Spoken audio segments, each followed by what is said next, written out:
Previously on... Yo, nobody got time for that. Let's go. Holy shit. Damn, Michelle. Totally forgot how hot you look. I mean, damn. God, you look goddamn hot. Anyway, moving on. Where was I? Oh yeah, you dissing my granddad? Michelle hesitated for a moment, stepping towards me slowly with an accusing eye. Kenji, do you actually know what kind of person your grandfather is? How much time have you spent with him since he brought you to the lab? 10 minutes? 15? You've been around the other girls more than you have been or have ever been around him. And that was the main reason he brought you here, to help you feel as if you belong, despite how alien your surroundings were. But, I mean, hold on. Is it me, or is her, right chest kind of bigger than her left chest? I mean, her right chest bigger than her right boob? It's not proportion, don't you guys think? Anyway, whatever. Yeah, it could be the clothing, yeah. Anyway. I'm sorry I couldn't tell you anything sooner, Kenji. But I'm afraid it wasn't part of the plan. What plan, Michelle? What are you trying to use Kenji for? And why Kenji? It's complicated, but I'll do my best to explain. I suppose I should start from the beginning. Come now, to the old entertainment center. More breathing room in there, yes? She gestured to us and we all willingly followed, still reeling from the revelation. Did your chest grow? I can't tell. Anyway, now that I thought about it, it was actually quite obvious. The muttering, her being the main one to control everything about the time window, it all fucking made sense. Really. Finally, I fucking realized. But still, the fact that she was working for both sides, whose side did she favor more? Anyway, I don't know. Probably both. Damn! The TV! The entertainment room had seen better days, but there was still enough room for us all to sit.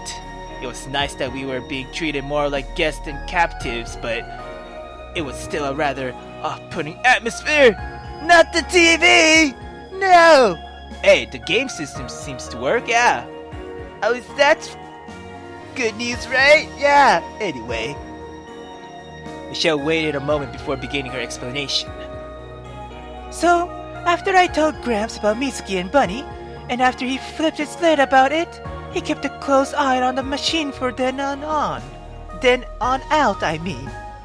He wanted to track the hackers at all costs, putting most of his time and effort into keeping his machine away from prying eyes.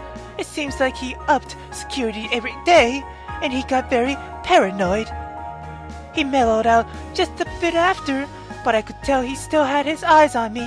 I had to sneak out or sneak into the lab late at night and relay all sorts of information to the other end. I still had no idea who was communicating with me, but I knew they needed help. Their message came in scrambled and rushed, but at the time when it was gradually fixed, I was able to communicate with them more clearly. Thank goodness, too. We were in desperate need of instruction. We were about to give up, too, until we got your messages. Bunny, when did you arrive? I was just hanging out in the entertainment center, waiting for all of you to get here. Huh, well then, anyways. I looked to my side. Rose was still looking up at Michelle with a hurt gaze. I could tell how betrayed she felt just by looking at her, but at the same time, there was a glimmer of worry.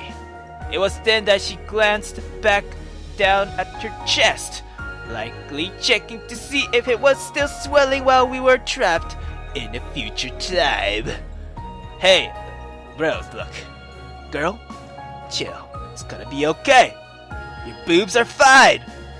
I whispered this to her and took her hand, gently squeezing it in a reassuring manner. She looked over at me and gave me a weak smile, nodding while doing her best to keep from tearing up. All these things had been happening so quickly for her. It was obvious that she was deeply terrified, but she was doing her best to keep a brave face while it all happened. Where was I? Ah, yes, the messages. Day by day, each communication became clearer and calmer. I could tell that the words at the other end were beings to show faith in what I was saying. I knew I couldn't bring them back here forever to help them escape their plight due to the effects of the time window. Doing so would overload their endocrine systems and could potentially kill them if they tried living here for more than a year. So I decided to help them, to give them an opportunity to change the future. Even though Tensei warned us to not tamper with anything in the past, Gramps' ideas and theories were old, and based heavily on his own bias and superstitions. He had never experimented with other hypotheses, namely that possibly changing the future wouldn't destroy everything. You don't sound absolutely sure yourself, Michelle. We haven't tested the idea yet. Trust me, we wanted to, but we were unsure whether anything we did actually had any bearing on the future. So we decided to work on the idea, a paradox. We began drafting up a concept, and after some studying and further workings, we knew what we had to do. Something that seems insignificant, but that would affect all of us in one way or another. And that would be what? What would that be? Yeah. Michelle smiled devilishly and stepped towards me. I wasn't used to her new outfit because damn, you look hot. Yeah, but since she was in a different time, she had her own time suit and everything. Needless to say, it was just as revealing and durable as the others. Oh, on your 18th birthday, a horrible accident befell your family. Am I correct? Yeah, thanks so much for bringing that up again, Michelle. Seriously, that just happened. Yeah, why do you have to? Hush, Kenji. This is not the time. The reason I bring it up is because a very important choice is going to be made very soon, and it's going to be up to you to see whether or not it is realized. Why me? Because with you, there is a real risk behind it. If you want the results we seek, we have to put everything we can into this one single incident. Just get on with it. What do you want from me, girl? I'm sorry, Kenji, but I'm going to have to ask you to burn down your family's house. What?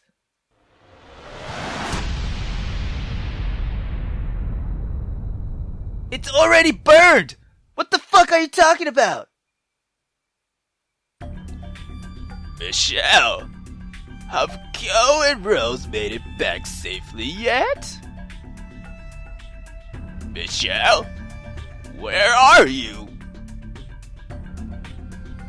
Michelle, are you in here? Where could she be? Am I the only one in the lab right now? Michelle? Rose? Kyo? Is anyone around? I have a bad feeling about this. You want me to... What? The plan that we're setting up is a dangerous one, but it's very workable. I'll explain in greater detail once we get back to the time period, but for now... No, Michelle. What the fuck are you talking about? Michelle's blazed attitude towards her previous statement was making my skin crawl. Did she actually just suggest that we go back and burn down my parents' houses? I mean, it's already fucking burned. What the fuck are you talking about? Like, you want me to burn it instead of an accident? What? My head was swimming and I felt faint. This couldn't be happening. It had to be a misunderstanding. But it was so blunt. It was hard to believe that it was anything but the truth. Now, it's not the time, Kenji? Oh, quite the contrary, Michelle. I think I'd like you to reiterate. Yeah, sorry, I'm pressing reiterate on the notion of burning my family's house down, yeah! Without thinking, I lunge over at her. Out of pure rage, all of these feelings I had been bottled up for the past week has burst out on me, and were spilling over, and the aggression was about to meet with Michelle. But she was quicker than me. She took her cane and spun it, its form moving at a blinding pace to strike me right at the base of my spine. Damn! Ah! The action knocked the wind out of me, causing me to howl in pain and collapse to the floor. I know that the idea's callous and possibly heartless, but if Project Paradox goes the way I think it will, you won't have to worry for long. I don't want to be a part of your games anymore, Michelle! Just let me and Kyo and Rose all go home to our time while you tinker around with your time window! I'm afraid I can't do that, Kenji. The very idea of your house burning down at your hands is already a risky enough one to not make you go back. I know this seems confusing, and it is a bit too much, but it's for the greater good, I promise you. I still felt the rage inside me. It was like a lump in my chest too that wanted to burn its way out of me. But Michelle had hit me in such a way that kept me from moving. Yeah, I hadn't even registered the possibility that she may have temporarily paralyzed me with that blow. God damn! I could hear her sigh.